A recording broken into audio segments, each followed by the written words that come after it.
Podcast Network.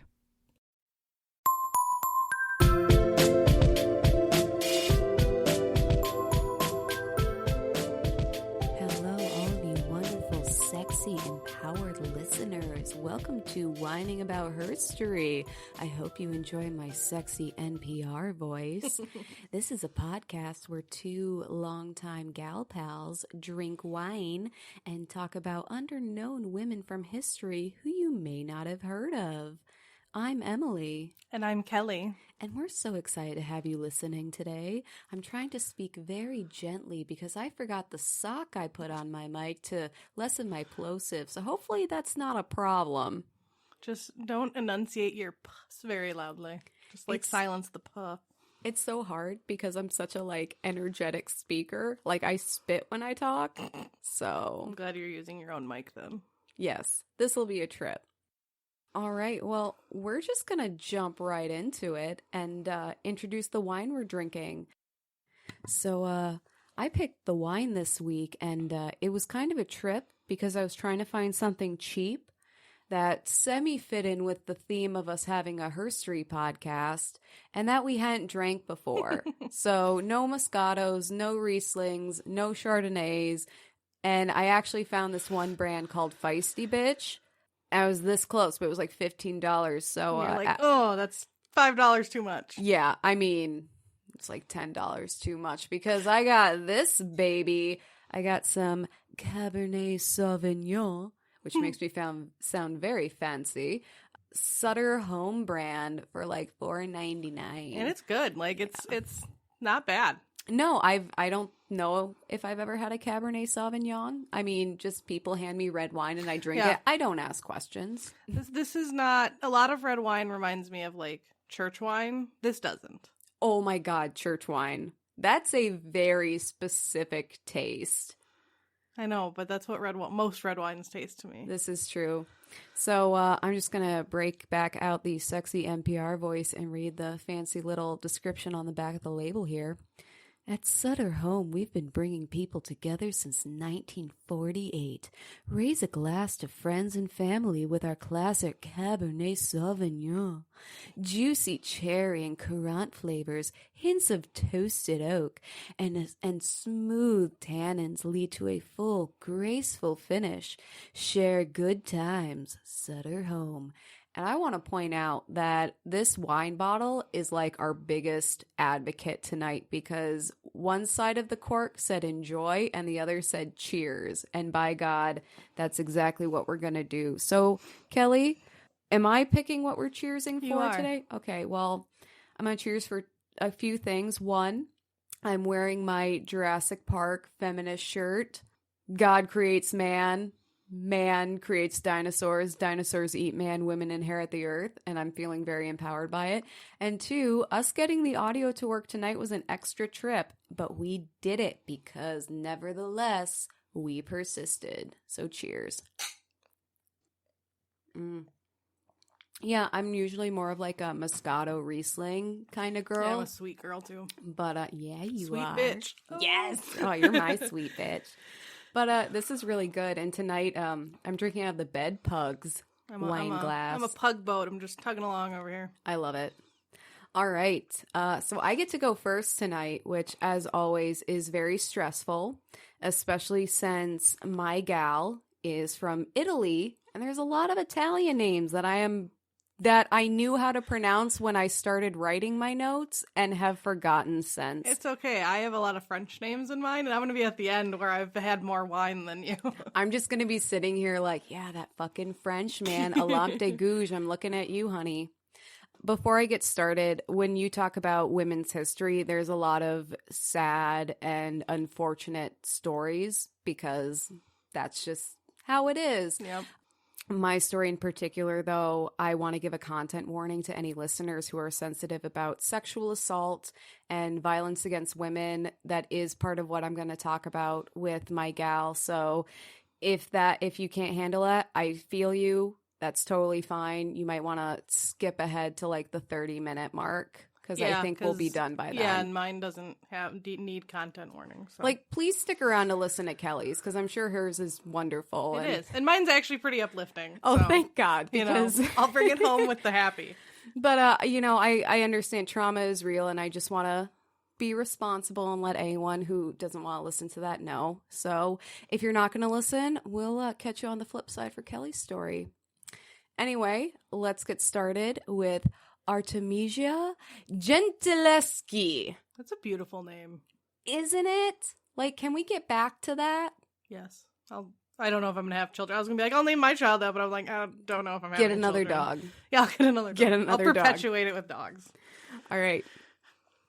Born in Rome on July 8th in 1593, though her birth certificate says she was born in 1590. I didn't even know they had birth certificates back then. I'm so happy you said that, because that was my first thought. It's like, oh, they have birth certificates. I couldn't help but think back to Sybil Ludington, where they couldn't get, like, accurate documentation of her marriage. And I'm like, but this chick has a birth certificate. Right? Like, how weird is that? From the 1500s. What's happening?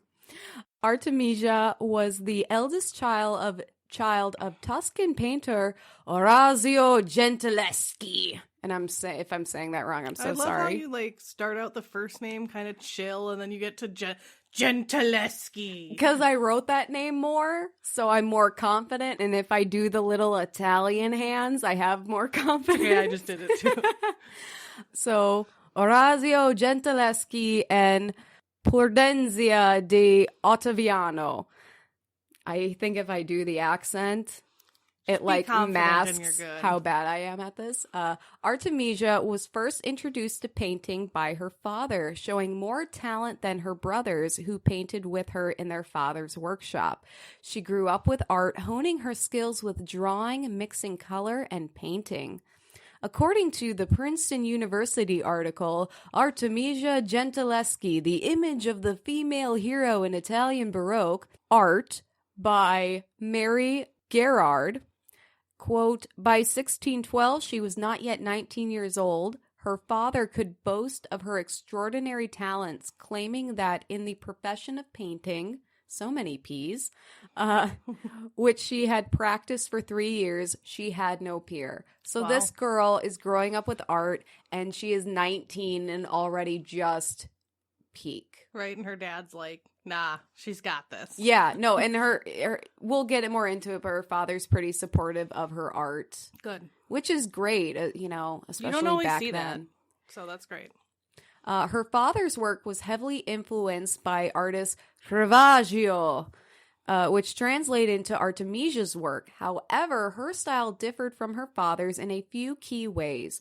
Her work was more naturalistic, depicting realistic objects and people in realistic settings, while her father's was more idealized, ignoring all of the issues that would be present in a realistic scenario. So I found an example. There's this really famous painting of a girl on a swing, and it's kind of romanticized because she's on the swing and just looking like, the picture of perfection, and the painting doesn't really take into account the momentum, the fact that there's a dude right under her who's not afraid of getting kicked in the face. Like, it's more almost dreamlike, while hers was very rooted in reality.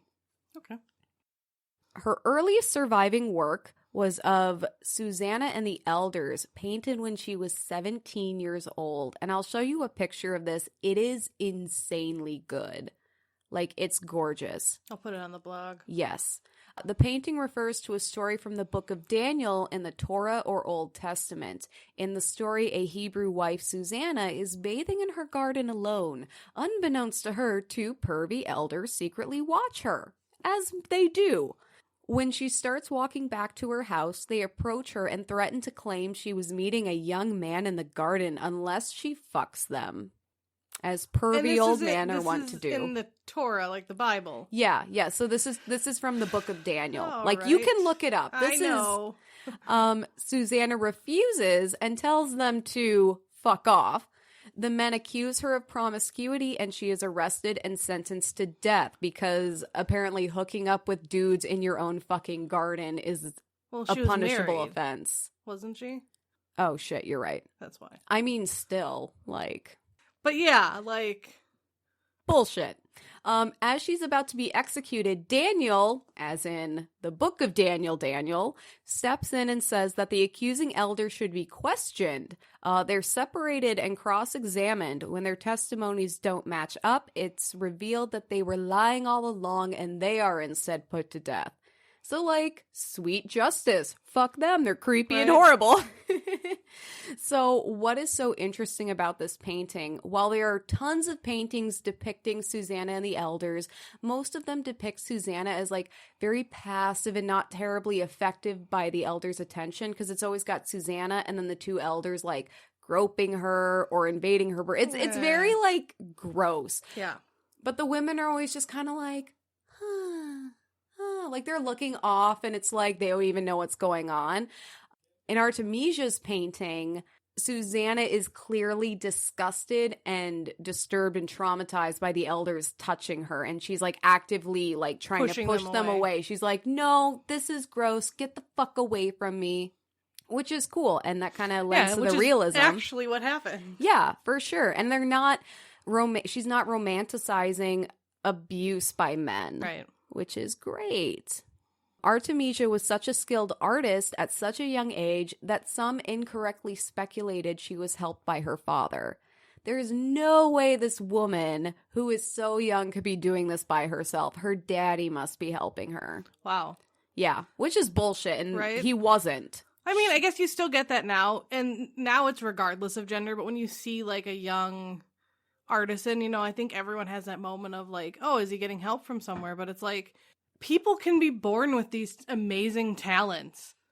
I will say, so quick aside, I found out about this woman from a friend of mine who is an artist, and she's been doing this really cool thing for Women's History Month where every day she posts about a different female artist, and Artemisia was one of them. And she has this, like, I don't want to call it a pet peeve, but I'm just going to power through about calling someone talented versus skilled, because talent implies that you inherited it and you didn't work for it.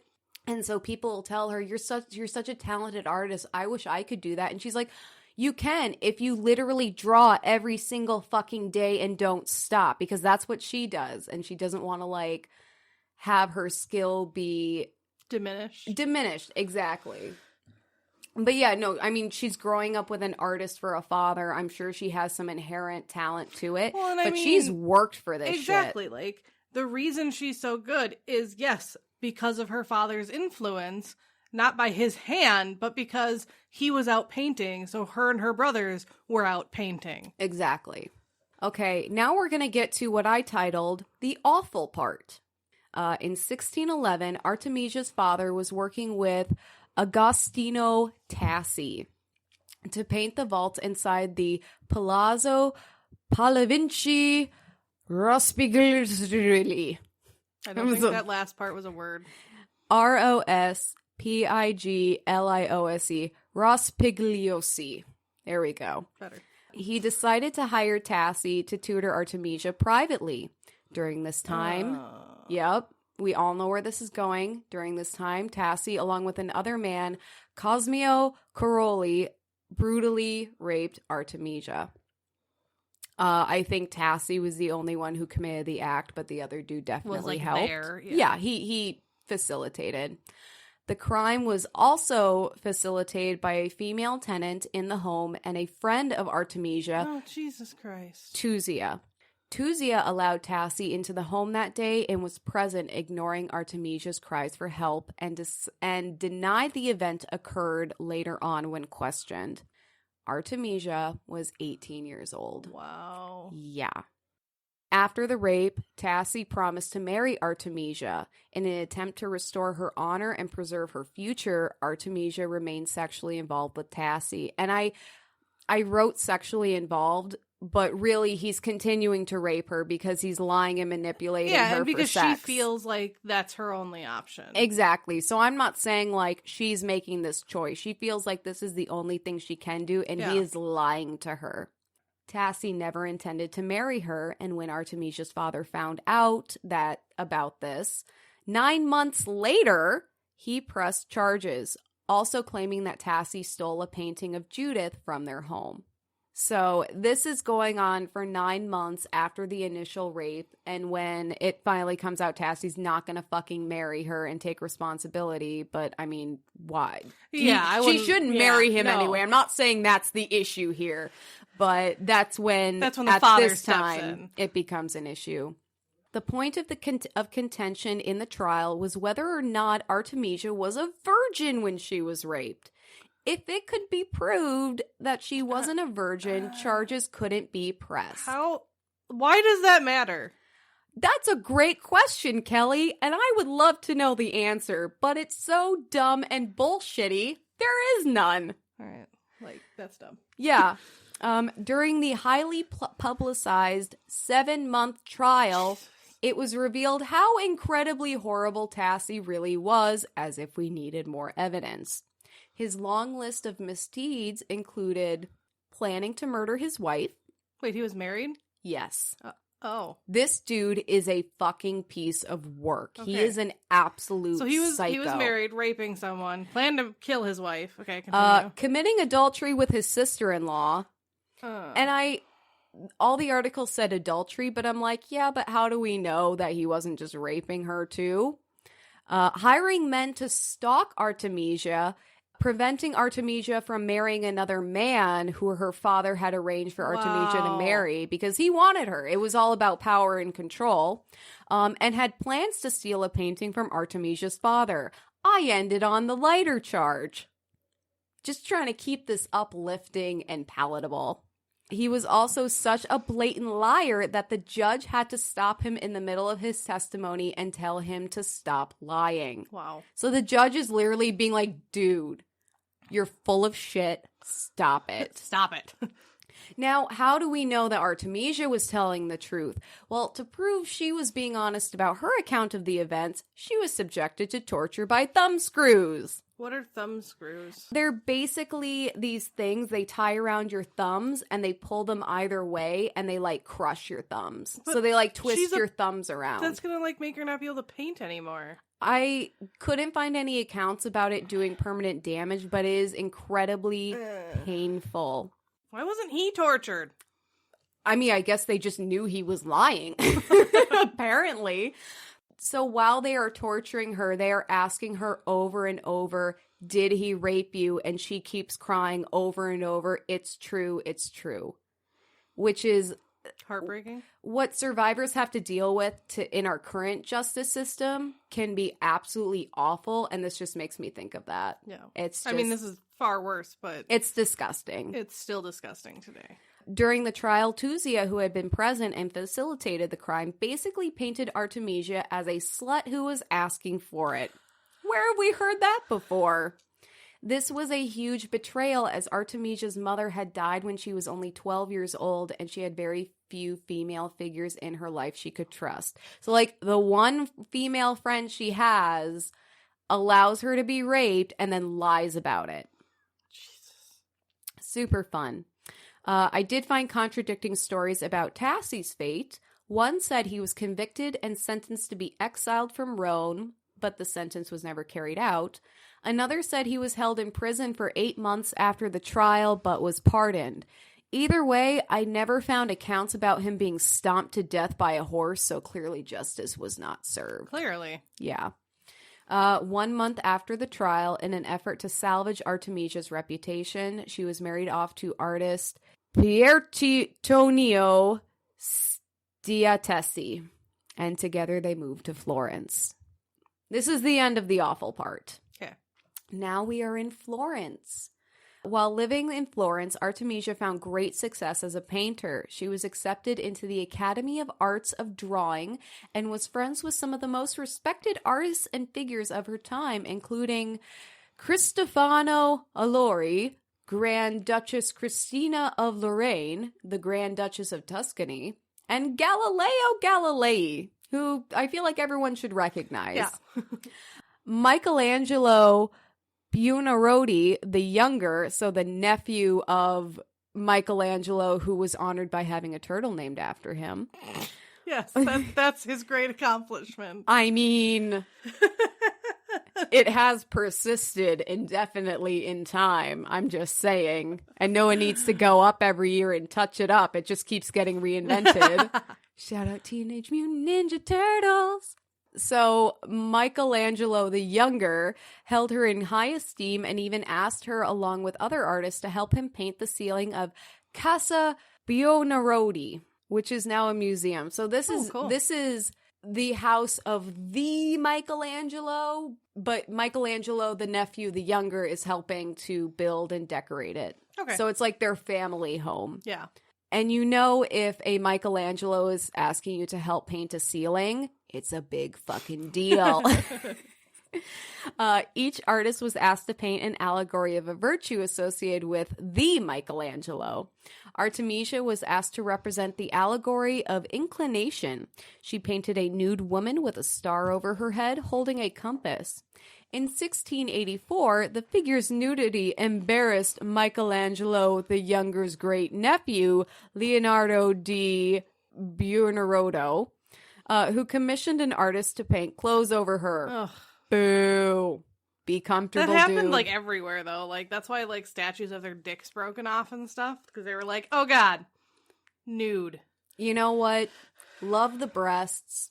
Love the dicks. You know, like, there's nothing shameful about your body. I heard the giant naked man in the Mayo building used to have a penis, but then they put a fig leaf over it. But then someone told me he never had a penis, and it's always been the leaf. So there's mixed signals going on there. That's actually just what his penis looked like. He's a representation of a very rare medical condition where your dick looks like a giant leaf. I'm curious how that would work. You know, I'm putting it out there. In 1618, Artemisia gave birth to her daughter, Prudentia, who was named. Too. Yeah, she was. No, you're fine. She was named after Artemisia's mother, who had passed away when she was 12, as I mentioned. We don't know much about Prudentia, but we do know she became a painter trained by her mother. And there's actually, I don't know if I kept it in my notes, but later on, a few travelers make a diary entry about visiting Artemisia and her daughter. And they basically say, oh, we visited Artemisia and her daughter, quote, who also paints. And that, like, that's all we know about the daughter. All right. Some of her notable works from this period include Self-Portrait as a Lute Player, circa 1615-17, and Judith Slaying Holofernes, circa 1614-1620. Now, this one's really cool. This depicts the religious lore of a Jewish widow, Judith, beheading Holofernes,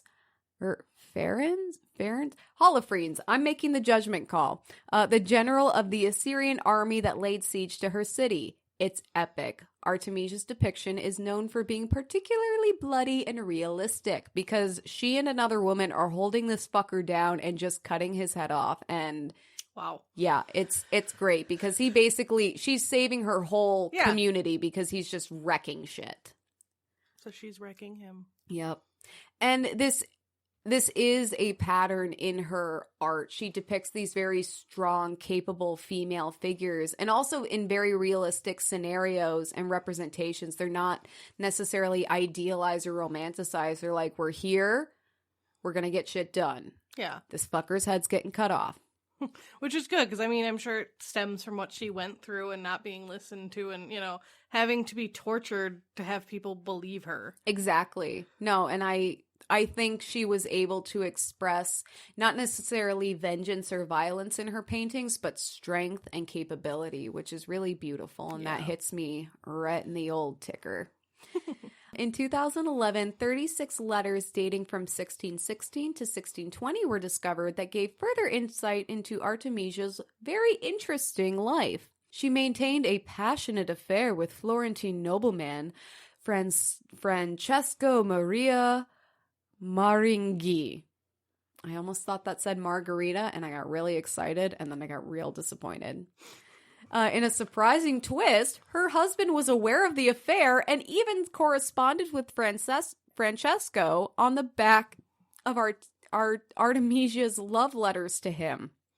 So That's interesting. She's writing love letters. He's like, hey, honey, when you're done, let me grab that. He flips it over and writes his own fucking letter to the dude. I mean, he must have been okay with it. This is likely because Francesco provided them with some financial support. So she's like having an affair and kind of doing her thing, and he's like, well, I mean, I guess you're paying for the pleasure, so I'm not gonna like question it.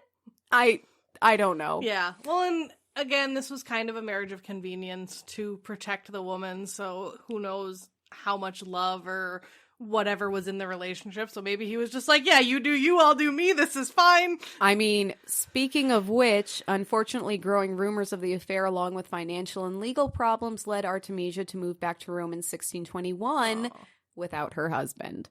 So, yeah, marrying someone to run away from your problems and try to reclaim your honor, which is, I mean, there is no dishonor in being the survivor of a crime. Just, it doesn't work out. Those marriages usually don't last, but I get ya. I get ya, girl. All right, now we are in Rome. Here, Artemisia continued pursuing art. As I said before, she was heavily influenced by painter Caravaggio, who had been dead for a decade by now, but still had a lot of influence, and formed a professional relationship with another Caravaggisti, basically, another fanboy. Yep. Simon Vogt, and they supported each other in their art and highly influenced each other. So they're basically creating art of a similar style together. Yeah, it's a mutual thing. Yeah, which I think is very beautiful, and it makes me think of like the art community in town. Everyone's very supportive of each other and like lending tips and tricks and providing each other opportunities to be seen. Right, and I feel like that's the way it should be versus one artist being like, oh, you're copying me. And it's like, no, work together. Exactly. When we help each other, we all bloom. All right? Artemisia's skills didn't go unnoticed. She was honored by the Academy of Desiosi with a portrait that carried the inscription, "To paint a wonder is more easily envied than imitated." So basically, it's a lot easier to be like, that art's amazing, I wish I can do that, than put in the work and actually do it. Which I think is a beautiful quote. It is. I like that one. Unfortunately, despite her skill, reputation, and relationships with other artists, Artemisia found little financial success in Rome. During this time, her works became more relaxed and less defiant. For example, she painted a second depiction of Susanna and the Elders in 1622, and it's much more passive and relaxed than her original. Susanna's definitely kind of falling into the tone of the other paintings I was talking about, where she's just like, meh. Oh, you're groping and threatening me? I didn't even notice. Her paintings became limited to portraits and biblical heroines as opposed to more lucrative altarpiece commissions. So she's not making a lot of money from her art, which is a bummer. There isn't a lot of documentation of her work and life at this time, but at some point between 1627 and 1630, she moved to Venice, likely seeking opportunities for more expensive commissions. Okay. Some of her notable works from this period include The Sleeping Venus, which is housed in the Vagina Museum of Fine Arts. That's a Freudian slip if I ever saw one. And Esther and Ahasuerus, Ahasuerus. Someone's listening to this and like pronouncing it like it's no big deal and going, Emily, you dumb bitch. I hear ya.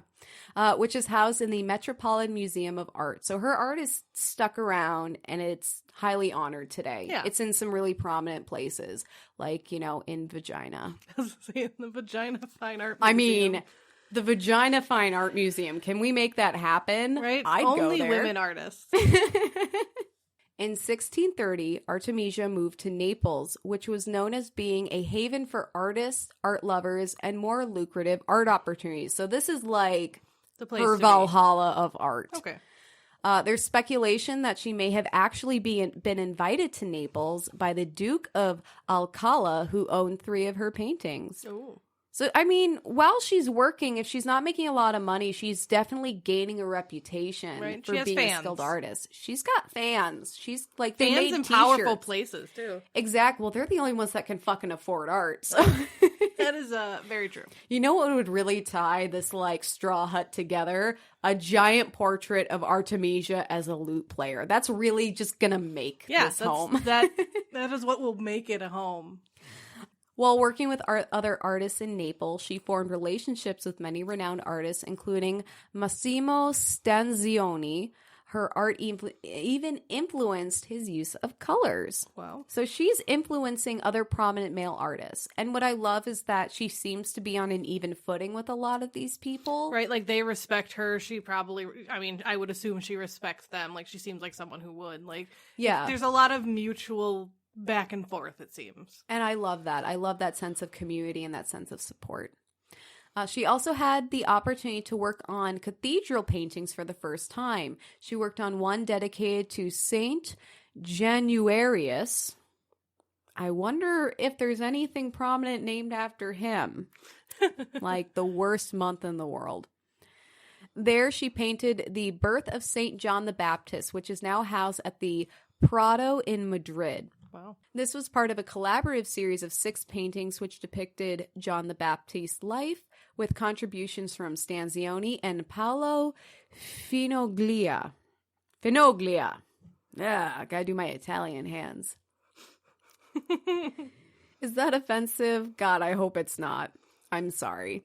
In this work, Artemisia really shows off her ability to adapt to painting outside of her comfort zone, as this is much different than her paintings of heroic women. Okay. So she has her thing, but her skills are she's so capable, she can really do anything. Right, she's broadening her scope because she's capable of doing it. Exactly.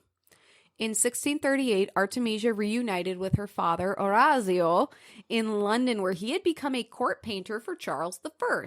Huh. She had actually been invited by King Charles himself, who was a great admirer of her work and even owned one of her best-known self-portraits called Self-Portrait as an Allegory of Painting, which is probably the picture we will use to represent her on the drive. It's one of the most well-known depictions of her, and it's basically just her painting.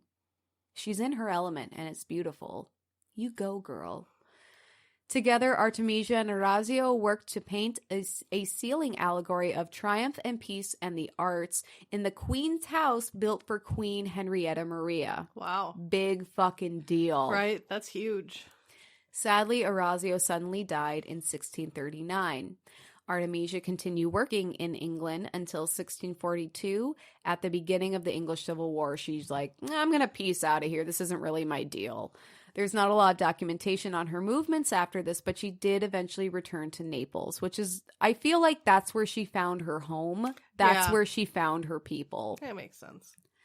In her later years, Artemisia's style became softer and more feminine. This can be attributed to changing artistic taste, but it's possible that Artemisia became more comfortable with her identity as a woman painter.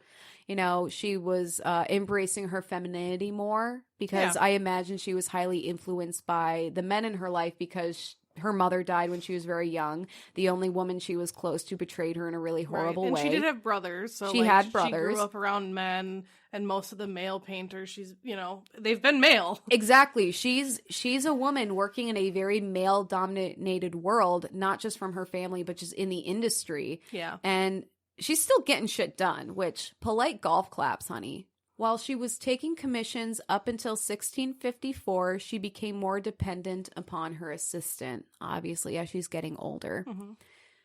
Some think she may have been a victim of the plague, which swept through Naples in 1656, nearly wiping out an entire generation of Neapolitan artists. Oh, she was buried in the Church of St. John of Florentines in Naples.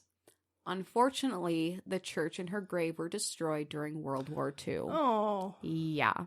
A little bit more about her art. I touched on some of her paintings, but I want to get into it more. And I'm not an art history person. I'm not an artist myself, so I'm definitely not able to appreciate everything about her art as much as other people would, but we're going to try. When it comes to her artistic legacy and influence, she doesn't get enough credit. Of her approximate 57 works, 49 of them feature women from either the central figure or as equal to men. The women represented in her paintings are depicted as strong, confident, rebellious, and lacking stereotypical feminine traits such as passiveness, weakness, and sensitivity. Aww. Yeah, which those are...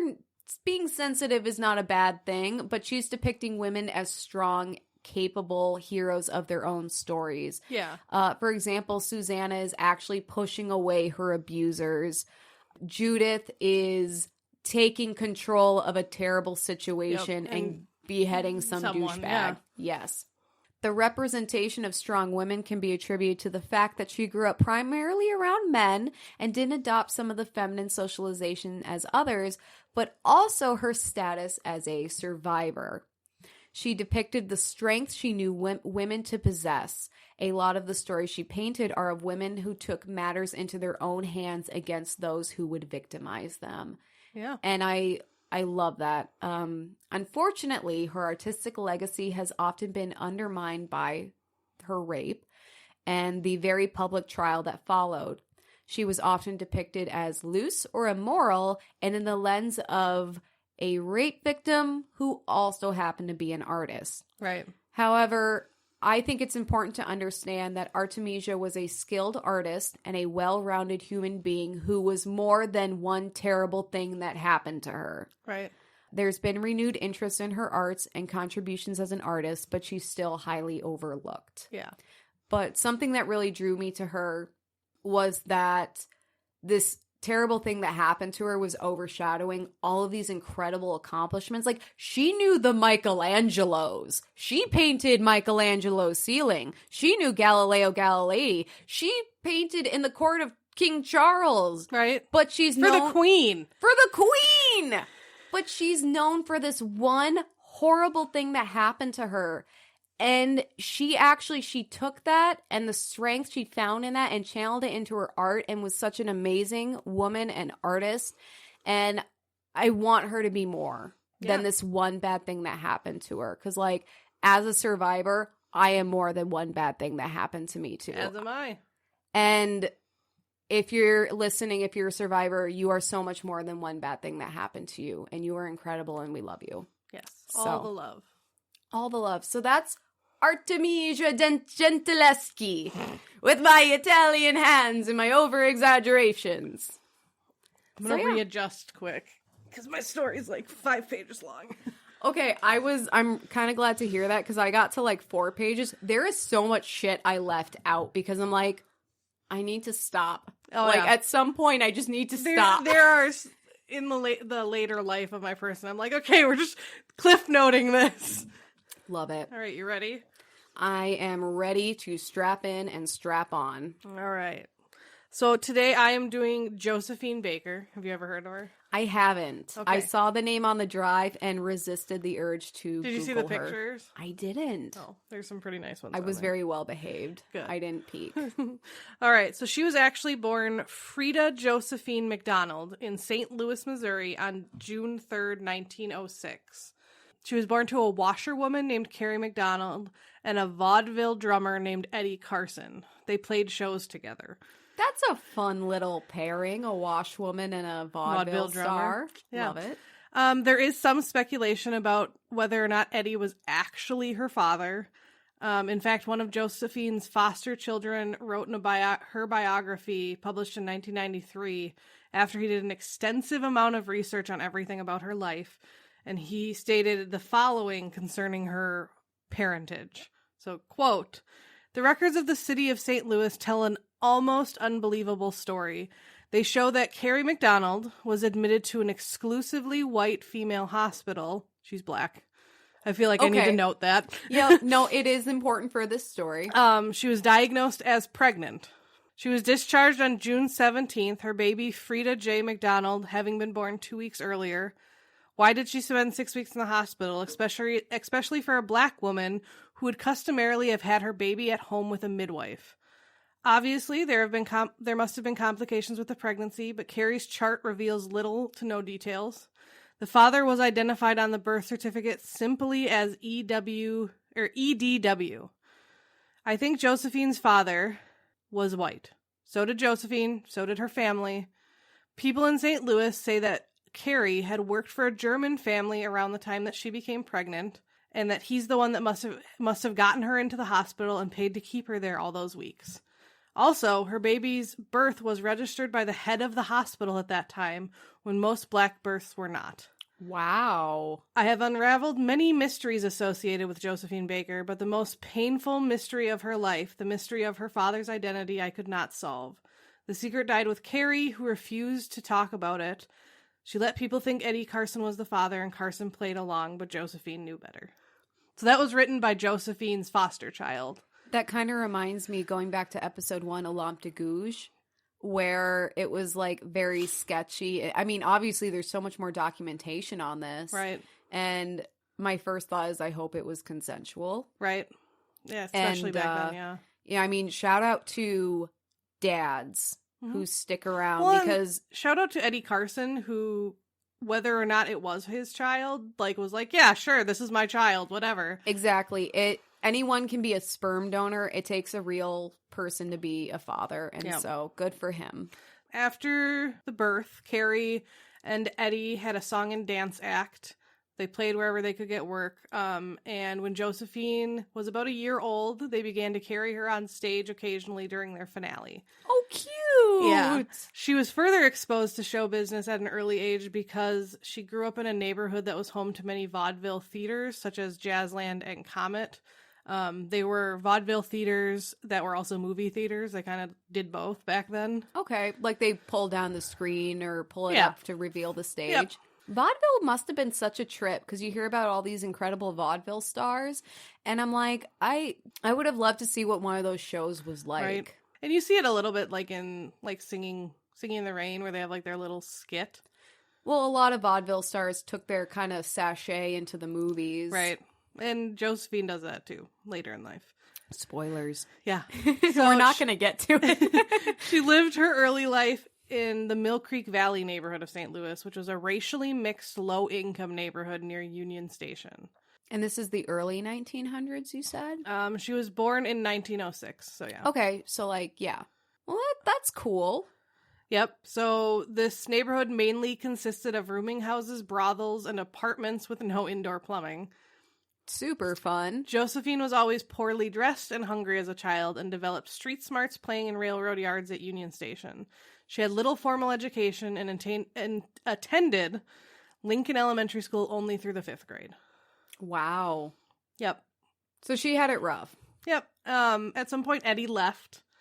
Oh, Eddie. Carrie did remarry this was a quote from one of my sources, a kind but perpetually unemployed man named Arthur Martin. Aw. Well, I mean, he's such a nice guy. Yeah, he can't hold down a job or contribute to the house, but like, he's all right. He makes me laugh. Yeah. Carrie and Arthur had 2 more children, actually 3 more children, a son and 2 more daughters.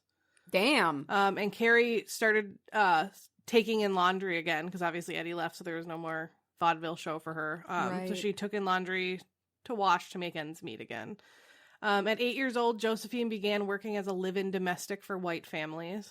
At 18, you said? 8. Oh, oh, wow. That was a gross mishearing on my part. 8 years old, and she's working as a servant for white families? Cleaning houses and babysitting for wealthy white families who reminded her, be sure not to kiss the baby. Why? Because she'd like...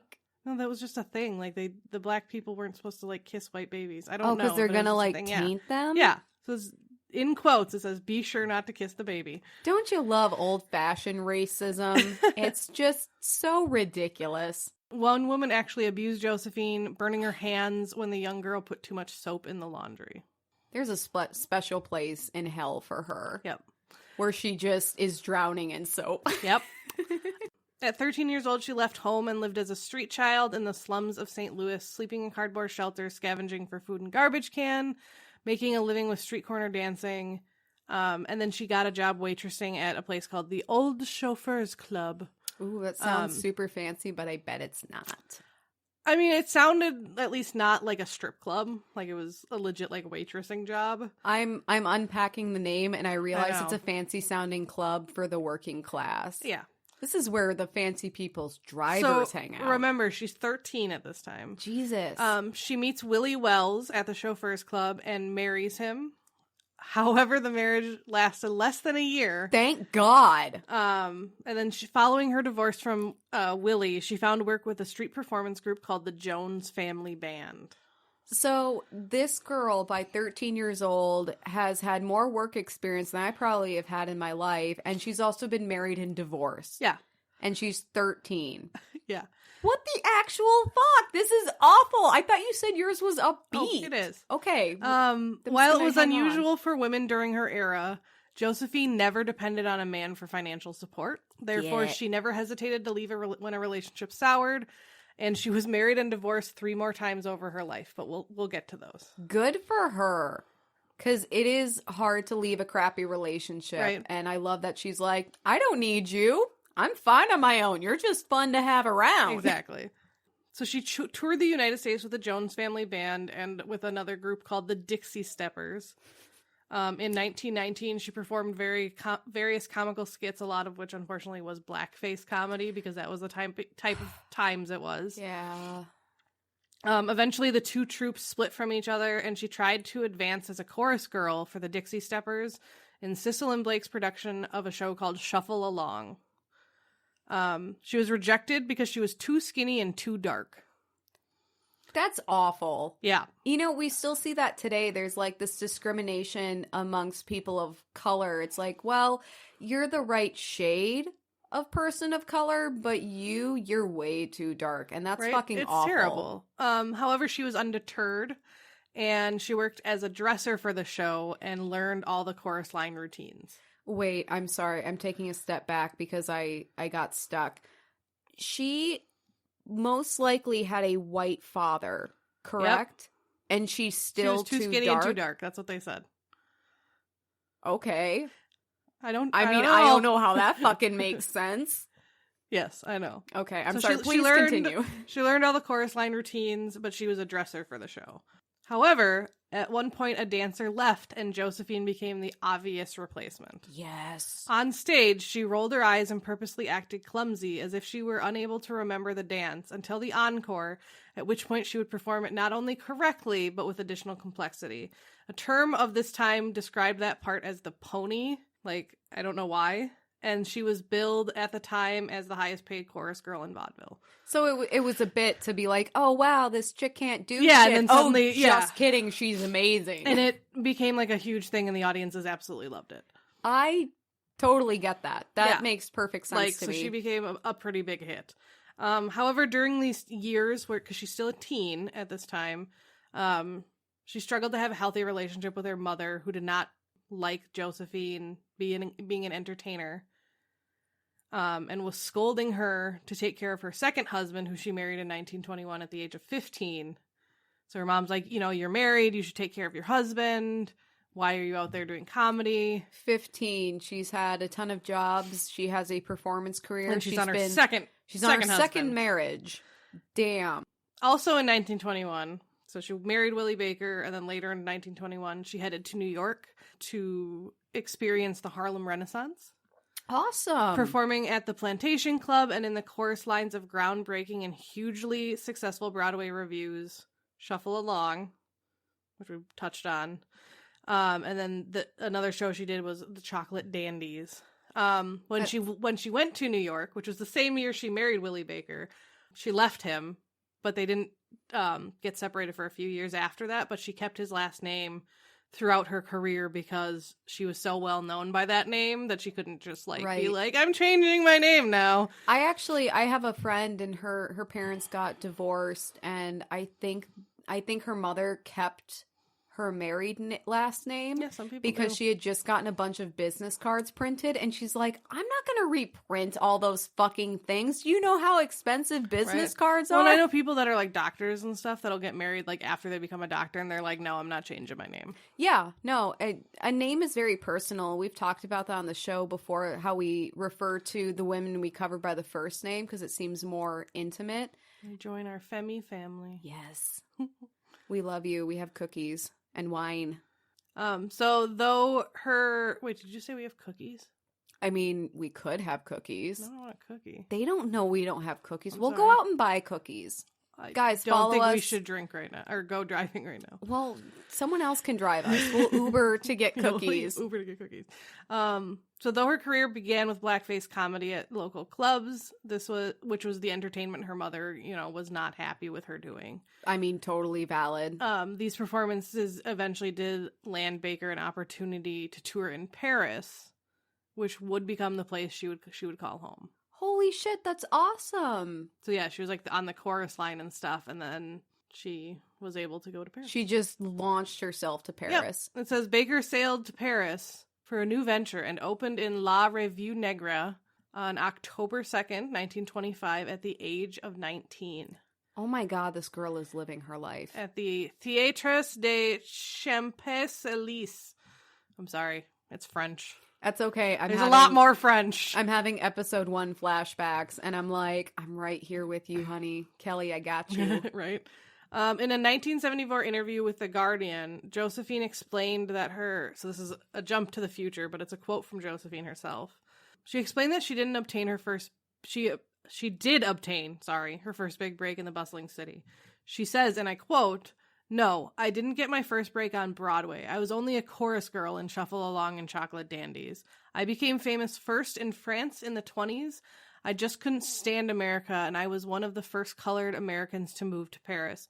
Oh yes, Bricko was there as well. Me and her were the only two, and we had a marvelous time. Of course, everyone knew who Bricky was, and they got to know Miss Baker as well."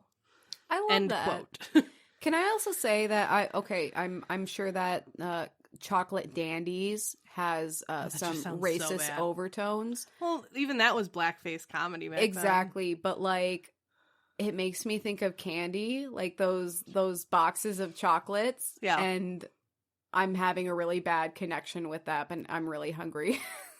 Well, you're talking about cookies. Oh my god. Cookies and wine and chocolates. That's just what I need.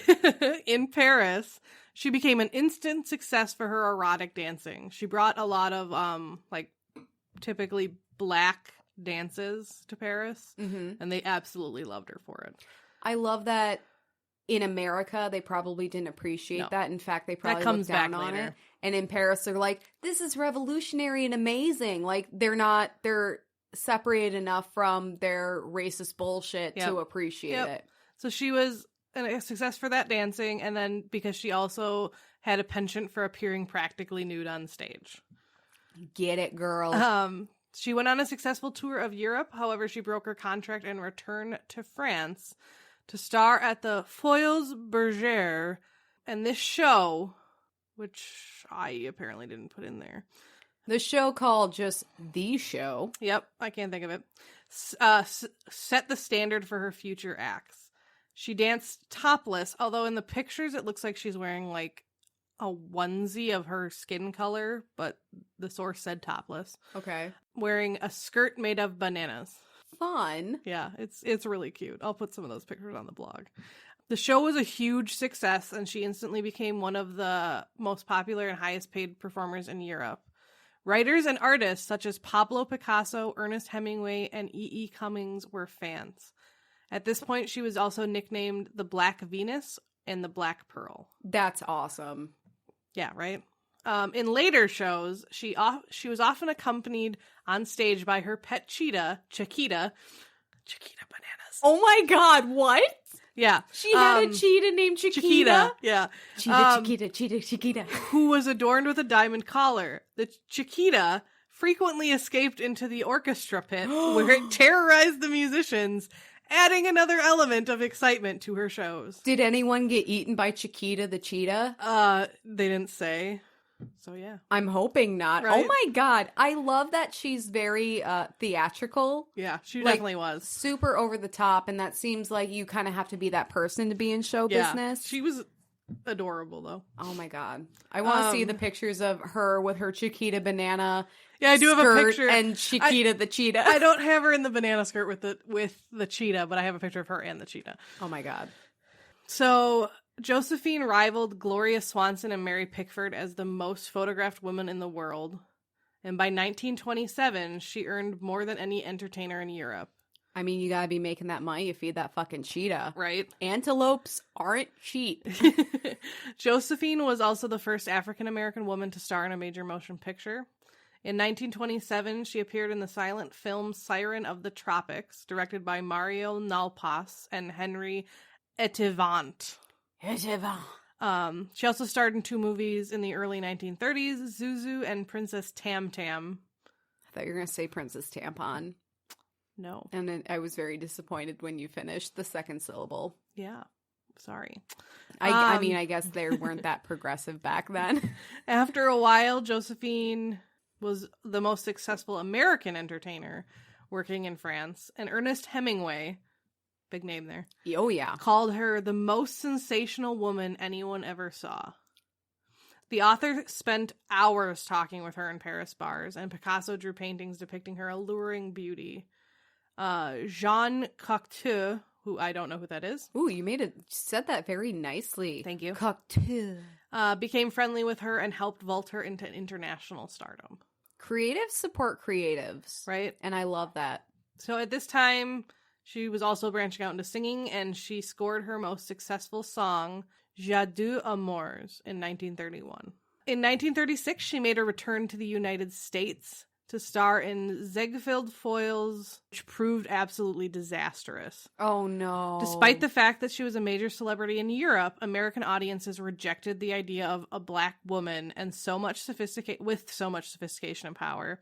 Newspaper reviews were equally as cruel. The New York Times actually called her a Negro wench.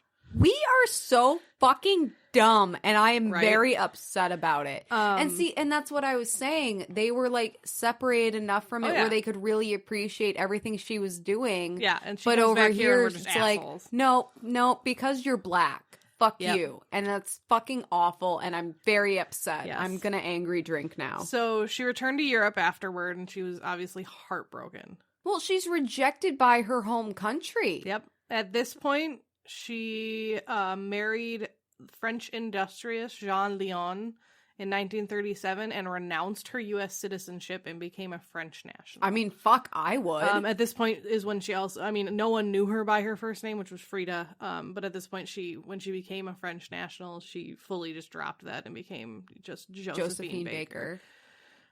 Say her name. Right. She later raised her children in France and said, I quote, "I have 2 loves, my country and Paris," end quote. She also sang a song called Jadou Amours mon pays et Paris. That's my French for today. I heard something about loving Paris. Yeah, that's okay. I'm assuming. In 1939, when Germany and France were at war, so we're coming in, what is that, World War II?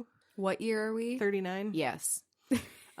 She was appointed as an honorable correspondent by the French military organization Dioxime Bureau, because she would go on to help France in several ways. She performed for the troops in North Africa and later in Spain, and she would write notes and gather military intelligence because she worked for the resistance. Oh, shit. So she would write it in disappearing ink on the back of her music and then bring these notes back. Vive la resistance. Vive la resistance. That's incredible. So she's not just, because you started talking and I'm like, oh, so like a USO dancer, or, like when celebrities go overseas but to it was kind of troops. different because, there was also the French Revolution kind of going on at the same time as World War II. What? Because Germany occupied France during World War II. So she would go and play for the German troops, learn their movements, and go back to the French resistance. Yeah, but you said the French Revolution. I didn't mean the French Revolution. I meant, the French Revolution against Germany. Okay, I see. I was like, revolt is the word I think I meant. Was she in a lump like besties and I just didn't read about it? Sisters from other misters. Right. So during this time, she was also named a sub-lieutenant in the Women's Auxiliary Air Force. She was later awarded the Medal of Resistance with Rosette and named a Chevalier of the Legion of Honor by the French government for her hard work and dedication to the cause. That's incredible. I love how she was able to kind of channel her creative talents and her status as a celebrity into actually helping fight the Nazis in World War II. It was pretty sweet. So in 1947, she married Jo Bouillon, a French composer. So we're on husband number 4. Okay. Nothing wrong with that. And it was during this time that she began adopting children, forming a family that she often referred to as the Rainbow Tribe. Aww, She wanted to prove that children of different ethnicities and religions could still be brothers. Oh my God, my little heart is breaking. That's so sweet. Right? She often took the children with her cross country, and when they were at Les Milandres, which was her home in France, tours were arranged so visitors could walk the grounds and see how natural and happy the Rainbow Tribe was.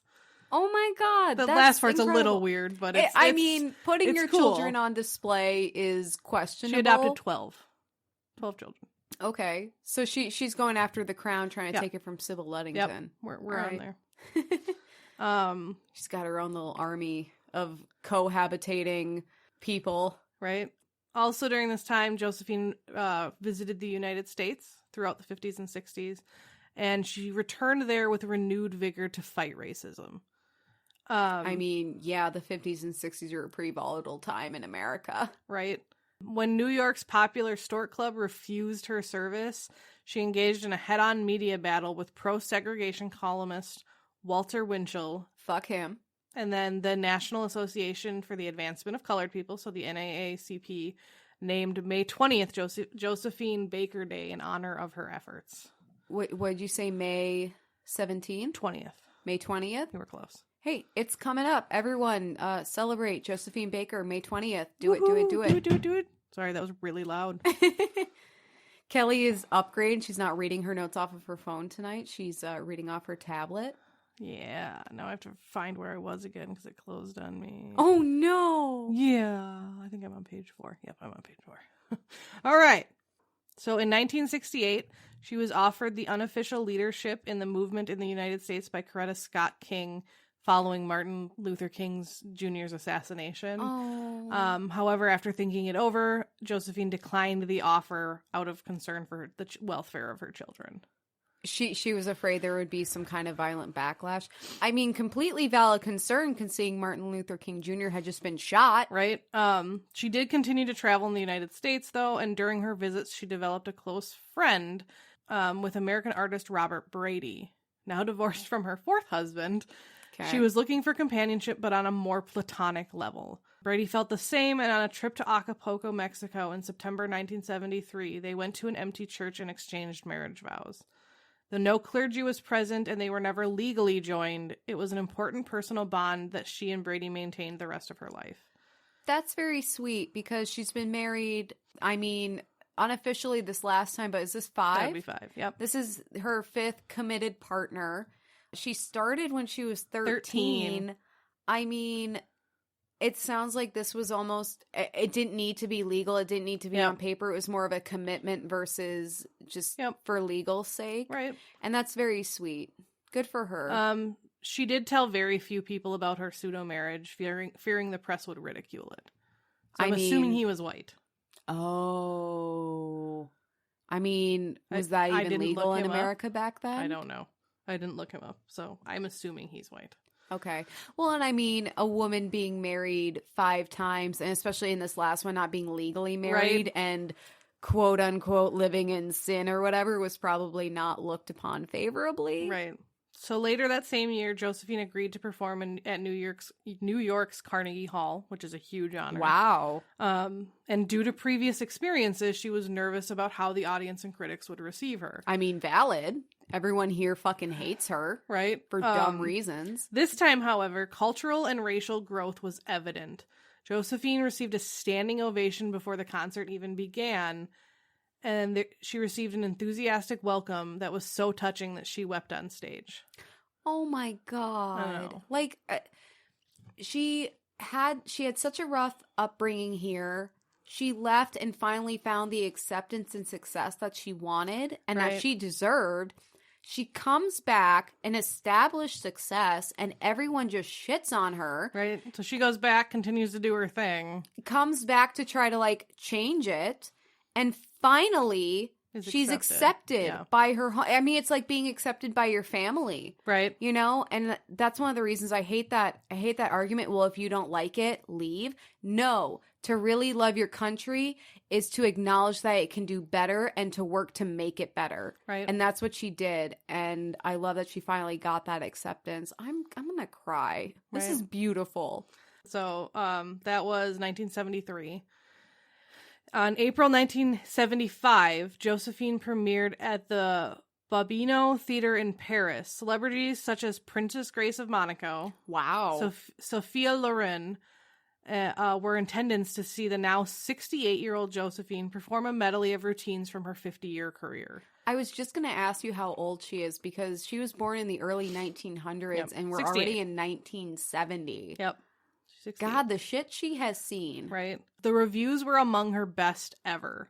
Days later, however, Josephine slipped into a coma and she died from a cerebral hemorrhage at 5 a.m. on April 12th. Oh, no. 68 years old. More than 20,000 people crowded the streets of Paris to watch the funeral procession on its way to the Church of Madeleine. The French government honored her with a 21-gun salute, making Josephine Baker the first American woman buried in France with military honors. Wow. I mean, yeah, she helped fight the Nazis. Yep. And her gravesite is in Cimetière de Monaco in Monaco. And she has continued to intrigue and inspire people throughout the world. There have been numerous documentaries about her. One of them was in 1991. HBO released the Josephine Baker story. The film garnered 5 Emmy Awards and won 3 Golden Globes, or won one of the 3 Golden Globes it was nominated for. Is it on Netflix? I have no idea. Is it on Hulu? Right. I want to watch it.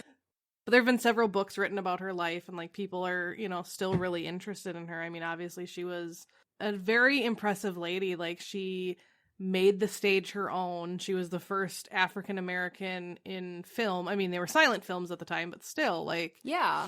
So she was huge. That's her life. That's incredible. I love that she wasn't just an entertainer, but she fought for the country that accepted her in World War II, and then she fought to make her birth country better. Yep. And that was an uplifting story. You know, and brought it back around. She, you know, she adopted children from different nationalities that probably at the time may not have been adopted. Right. You know, and brought them into this loving home to show people that it doesn't matter what color you are. We can all live together. I can only imagine that was a very personal thing for her, especially since it was likely that her father was white and wasn't taking responsibility for being the sperm donor. Part of the stuff I cliff noted out, there was a low point, but it wasn't super important. I don't know what it's doing. Her was that up. In the 60s she did stop performing for a little while, like to spend more time at home. Right. But then she wasn't like making enough income because obviously she had a mansion like for these 12 children. I mean, yeah, children are expensive. She eventually lost the home and then she went back to performing. Okay. But she loved it. Yeah. And she did well. That's a really beautiful story. I'm glad it kind of had the upswing there. And I think, correct me if I'm wrong, this is the first woman we've covered where we know where she's buried and her grave is still intact. Yeah. Well, I mean, other than the one that isn't dead because she yet. Doesn't have a grave, Kelley. I'm not dead yet. I love, if you go to our blog and read about episode 2, Kelley mainly handles our blog, and I love her for that, but she includes, like, funny notes like that, like, I'm not dead yet in Monty Python voice, and it's beautiful. That's just all it makes me think of. Yeah.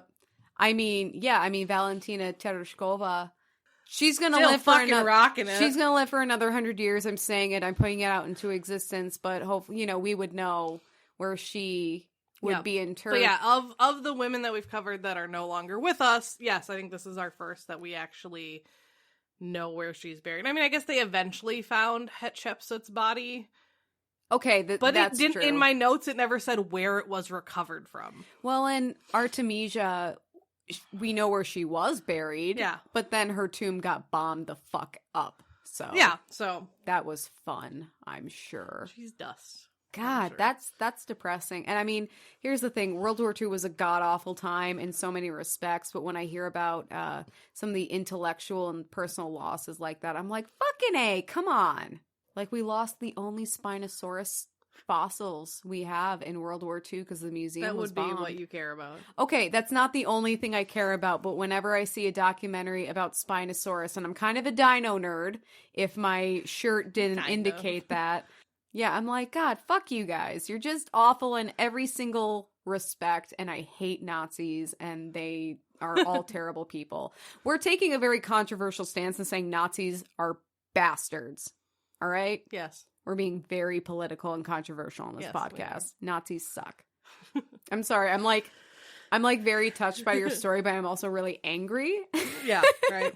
Hey, at least America came around and was like, okay, yeah, you're good at what you do. Yeah, no, and that was kind of a very beautiful story that she was finally accepted in her birth country. Yeah, and by her family. One of my favorite quotes from her, and maybe this will be an Instagram post one day, is to realize our dreams, we must decide to wake up. Oh, I love that. And I really like that. Yeah, that's beautiful. But I also like, part of what I find uplifting about her story too is that, yes, she had 5 husbands. I guess the last one was a pseudo husband, but they were kind of all on her terms. Like they said, like she was very forward in her thing that if she was like, no, this relationship is no longer what I need or want, I'm done with it. Which is really powerful because I feel like we're socialized to, you find a dude and you stick with him because you need a guy in your life. Right. I mean, that's the end goal, to find a man and get married and have kids. Right. And she was always in control. Yep. And as women, that's not something I always feel. I don't know about you. I'm sure you feel out of control a lot. Sometimes, yeah. Well, the so other good thing for her. Is she, not only did she do that, but she did that while in the public eye. Exactly. She's under a ton of pressure. This isn't and just she's just like, her nah, life. like, I'm sorry, I don't want to be with this guy anymore, so I'm not going to be with this guy anymore. Well, and with all the stigma surrounding divorce and how hard it's been in the past to get divorced, right? Good for her for acknowing, hey, this relationship isn't good anymore. None of them were divorced by death, or none of them were ended by death. Right. Like it was all divorce. Good for her. Yeah, I love that. She's very strong.